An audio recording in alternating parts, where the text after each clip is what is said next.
अफगानिस्तान का हाल अब अमेरिका के लिए जी का जंजाल बनता जा रहा है। पूरी दुनिया के लोग अब अफगानिस्तान में बिगड़ते हालात के लिए अमेरिका को दोषी मान रहे हैं। पूर्व अमेरिकी राष्ट्रपति डोनाल्ड ट्रंप ने भी बाइडेन पर सबसे तीखा हमला बोल दिया है। डोनाल्ड ट्रंप ने कहा कि काबुल का पतन अमेरिकी इतिहास में सबसे बड़ी हार के तौर पर दर्ज होगा। ट्रंप ने कहा कि जो बाइडेन को तुरंत इस्तीफा दे देना चाहिए।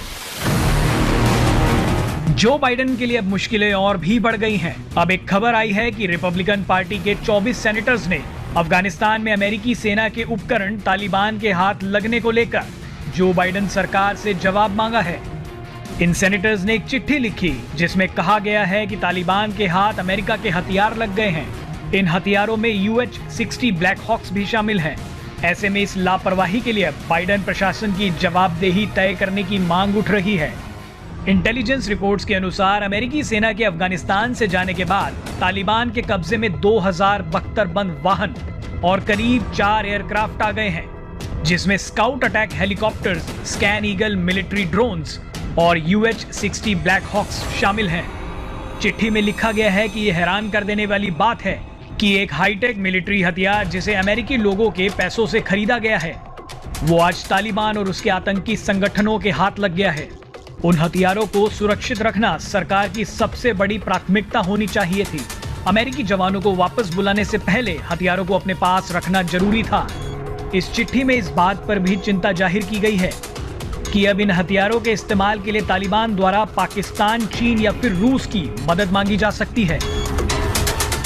सेनेटर्स ने यह भी कहा है कि तालिबानियों के पास इतनी अक्ल नहीं है कि वो खुद इन हथियारों का इस्तेमाल कर सके। ऐसे में वो इन देशों से मदद मांग सकते हैं। आपको बता दें कि जो बाइडेन के लिए एक और खतरे की घंटी बज चुकी है। अमेरिकी राष्ट्रपति का पद संभालने के बाद पहली बार अमेरिकी राष्ट्रपति जो बाइडेन की अप्रूवल रेटिंग 50% से नीचे गिर गई है। बाइडेन की लोकप्रियता रेटिंग में गिरावट का सबसे बड़ा कारण अफगानिस्तान से अमेरिकी सैनिकों को अचानक वापस बुलाना माना जा रहा है।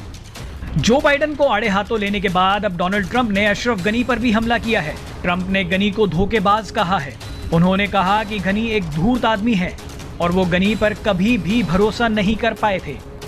डोनाल्ड ट्रंप ने कहा कि मुझे अशरफ गनी पर कभी भी पूरी तरह से भरोसा नहीं था। मैं यह सोचता था कि वह धोखेबाज है। उसने अपना सारा समय हमारे सेनेटर्स के साथ खाना खाने और उनका दिल जीतने में बिता दिया। हमारे सेनेटर्स उसकी जेब में थे। कहा जा रहा है कि वो पैसे लेकर भाग गया है। पता नहीं, शायद सच भी हो सकता है।